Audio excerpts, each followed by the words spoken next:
You want to talk about Enter the Void? Yeah, let's talk about Enter the Void. Okay. Yeah. You watched Enter the Void for the first time. Mm-hmm. I'm a big Gaspar Noé fan. He's a really big inspiration to me. I think he's so creative, and his shit is just fire, bro.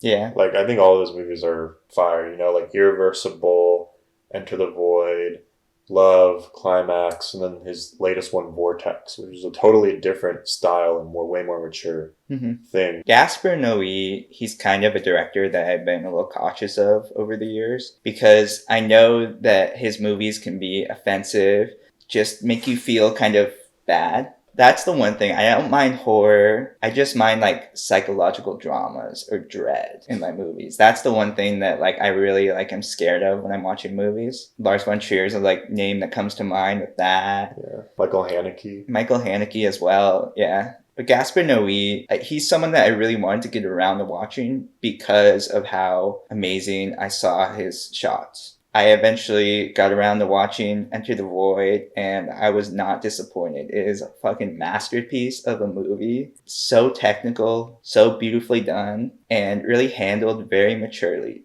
There is no poor taste in this movie. It all feels very artistic and deliberate. And that's something that blew me away. And I'm definitely going to watch more of his stuff now. Yeah, but the movie is fucked up, too. It is fucked up, but it's fucked up with a purpose. It's not fucked up with no purpose, where I feel like Lars von Trier and Michael Haneke, maybe there is a purpose, but it goes over my head. I feel like sometimes they're fucked up for the sake of being fucked up and offensive, whereas I felt like Gaspar Noé is fucked up in a way where he's artistic and he's deliberate with what he's doing. Lars von Trier is really fucked up, but he's very artistic and his technical level is very high. As well as Gaspar Noé, and that kind of like sets them apart from just being super exploited, showing something that's fucked up just to show something that's fucked up. Yeah, they're showing fucked up shit, but they're shooting it in a way that's so like dope as fuck. Okay, this is what real art is. Like, this is like distaste meaning like something like tasteful. Like, showing distaste in a artistic way is like really cool. And that's why it's like you can't cut them out because of just how well done their movies are, and like just how innovative and stuff, like all their shit is. There's no one like Gaspar Noé making movies today, and it's like totally like not mainstream, but it's almost like they have a budget of a mainstream movie to just create this piece of art, totally like bonkers off the wall. So cool. And it also has like something to say, and I kind of want to know about like your impressions of it when you first started watching it, and then like maybe like how you felt during it, and then maybe when you realized that, like, okay, this is like pretty sick and stuff. So I had kind of known the plot of Enter the Void. I knew that it was about a brother and sister in Japan. He was a drug dealer. I know he dies, and the rest of the movie is his journey in the afterlife or tripping or however you want to interpret it. I was anticipating the fucked upness of it when I was going into it. Like, you show me the credit sequence at the beginning, and that just got me so pumped for it again, because that's probably one of the greatest credit sequences I've ever seen. It's so cool. It gets you so excited for it, and the music's so good. And that credit sequence and the whole style of the movie was fucking taken, like, people stole from that so much afterwards. Yeah. Like A$AP Rocky's. Well, A$AP Rocky was definitely paying homage to it in LSD. Yeah. Well, that's just, like, LSD video is amazing. Even the Kanye West All of the Lights video. Really? Dude, like, the titles in that are the same as Enter the Void, but they're still, like, not as good. Like, they're still, like, not all the way there. Yeah. You know, it's not...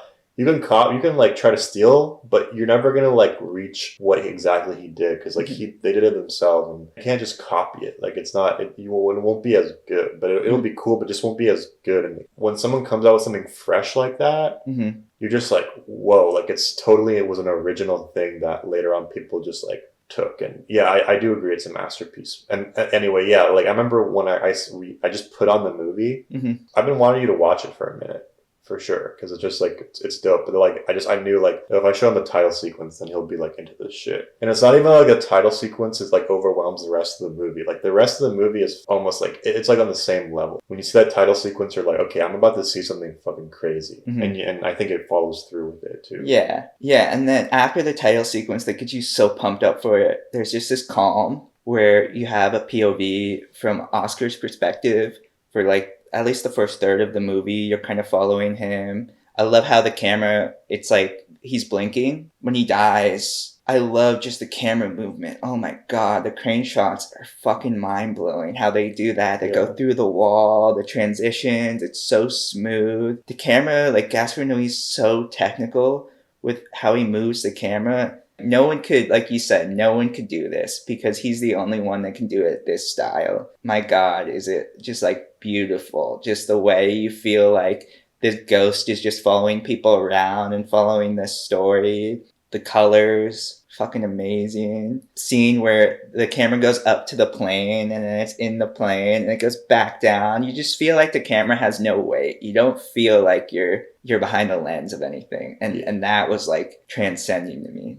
Yeah, because the inciting, like just plot-wise, the inciting incident, it's this American drug dealer, this young guy in Japan. He's going to go do a drug deal. And the whole movie from that point on until the drug deal is like from his POV and stuff. But there's like a little bit where he smokes DMT and then he like leaves his body, which is like a little teaser for what the rest of the film's going to be. And then when he goes to do the drug deal, he's actually set up by someone and then he's eventually shot by the Japanese police. And when he dies, his soul leaves his body. And it's almost like the same as the DMT trip. So we go from POV to his soul's POV, and he leaves his body, and then he's able to travel around Tokyo either through like wires or just like shooting through buildings and stuff. And then we also get his soul goes through like kind of bits, like kind of montages, bits of his life up until his death, and we kind of get this narrative to where we see like how he died and where he came from and like his backstory and his relationship with his sister and his parents and stuff.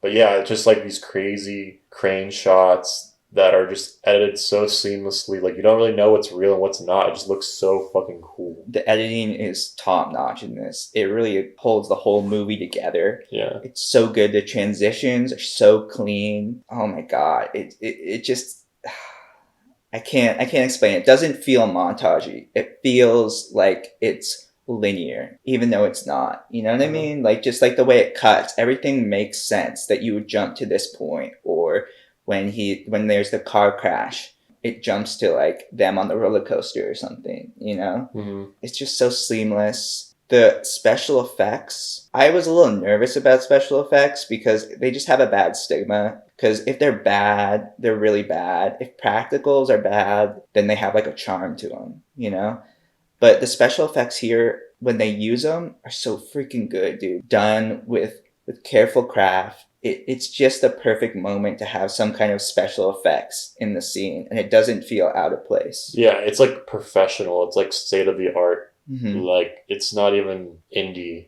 feeling. It's not even like it's like so crazy how that. I don't even know how they made it. Like, I don't even know. Like I've tried to look up like behind the scenes of it, and I'm like they don't exist. Yeah, keeps it close to his chest. We were talking about a little bit like his why you want to do POV or whatever. Like. Yeah. So what was the movie he saw? He saw when he was tripping or something. It was Lady in the Lake. Yeah, Lady in the Lake, which is from like 1950s. It's like a classic Hollywood movie, but the whole movie's shot in POV. And so he kind of came up with that idea when he was younger. And I know 2001 was a really big influence on him as well, which makes so much sense because that last third of 2001 feels like this whole movie. The trippiness aspect of it and the colors and everything. I guess he's French, right? Yeah, he's French Argentine, Yeah. And so it's crazy that he was able to make this and so professional. Like the one thing is, when I see a movie in the early 2000s, I believe this came out in 2010, right? 2009. 2009, like, I'm like, okay, that movie's from 2009. When I see this, I'm like, this movie could have been made this year. That's how good it looks. Yeah. And it wasn't on a Hollywood budget, which blows my mind. Yeah, it's insane how he was able to put it together. And you can see that this is like a singular vision of a director, like of an artist that's like getting full creative control. We're not following any sort of narrative system of like mainstream, Hollywood. Like he's not doing... Like we said, like reverse shot. It's like so, he's destroying the narrative. Like he's deconstructing the narrative structure and having his own like cinematic language. And like that's what I look for in a director is like, do they have their own cinematic language? Yes. And yes. there's not a lot of directors who do like have that nowadays. Mm-hmm. That's a big thing, is like how you form your own cinematic language, and do you bring something new that's unique to the table, you know? Mm-hmm. I feel like that's what, as an artist, you strive for, is to bring your own take on something. And you can definitely see that with Gaspar Noé. No other movie really feels like this movie. Even the writing feels very deliberate. It's kind of monotone. I would describe it a little bit like a mix between like Nicholas Wayne Refn, kind of just like his monotone style, mm-hmm. but there's a little more substance there. Mm. You know, it's not totally style over substance. Yeah, those guys are definitely comparable. Yeah, I know that Nicholas Wayne Refn was like because there's a head smashing scene in Irreversible, mm-hmm. and he like consulted Gaspar Noé about how he did that, because he did that in Drive. You know? Really? Yeah. That's cool.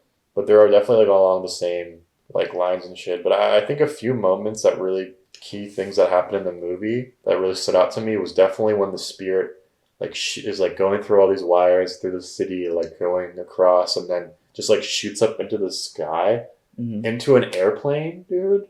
Airplane, mm-hmm. into the cabin, mm-hmm. and then fucking shoots back down. Like, that shit is so creative. Mm-hmm. And then the part where in the end where the guy is like fucking his sister or his mom or whatever, and we go inside. He's not doing it. It's his friend that's doing it. Yeah. His friend is doing it, but he's like going into his sister's body, mm-hmm. and then he's inside the vagina. Like, mm-hmm. he's inside the vagina, facing outwards, and then you're seeing like this large.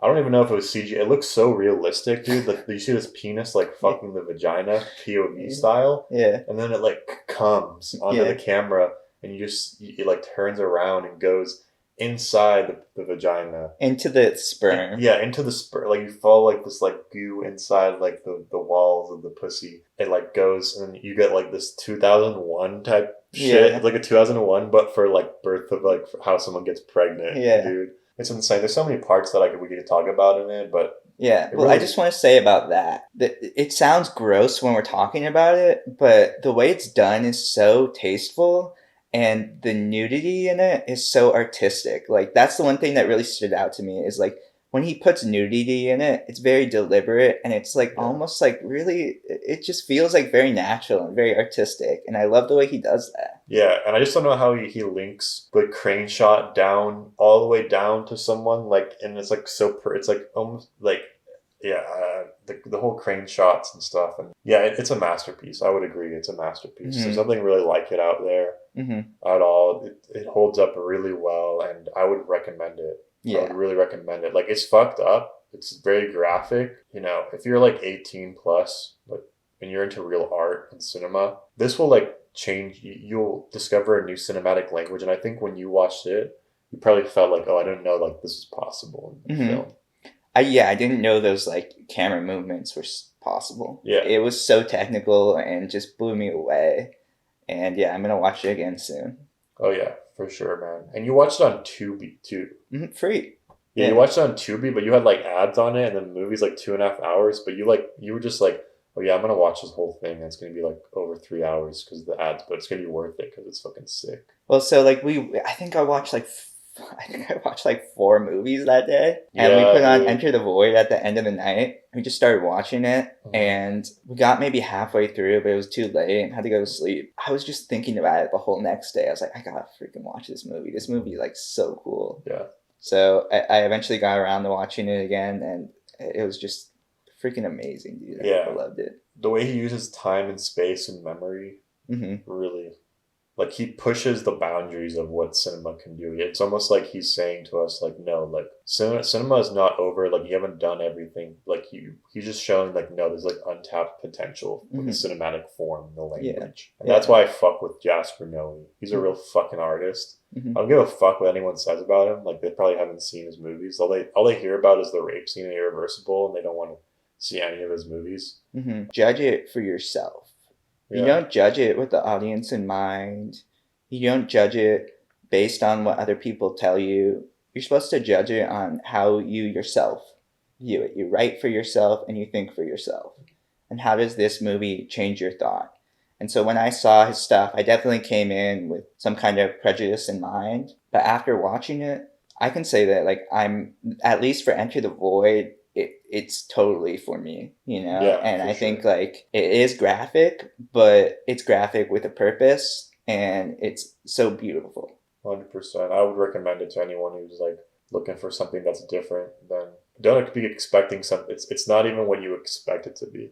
Hmm. You know, Hmm. you're just going on a ride, bro, Yeah, and it yeah, feels like you're on drugs. yeah, Like, yeah, yeah. I think that's what you wanted. yeah, like I've never done like heavy psychedelics like that, like DMT, like acid, whatever. But I don't need to do it. I just need to watch that movie, Hmm. and you probably get a better experience. Enter the Void, 2009, written and directed by Jasper Noé. He also was part. He also edited it too, which is Hmm. kind of crazy. Like, yeah, That makes sense. And he operates the camera too sometimes. yeah, With a technical master, you can, like you said, you can tell that's someone that has a clear picture and clear vision in mind. yeah. One of my favorites. We got to watch Climax and Irreversible. Like, you have to. We have to watch Irreversible. Okay. Okay. I think this might have won me over to watch Irreversible, but Yeah, I mean, can't promise I'll like that. yeah, Vincent Cassell, like Monica Bellucci. I know. I know. Yeah, Climax is also really crazy. But anyway, we'll talk about that in another. We'll watch those and talk about another video. Okay. But I'm glad you discovered the Jasper Noé Hmm. shit. Yeah. But yeah. Yeah.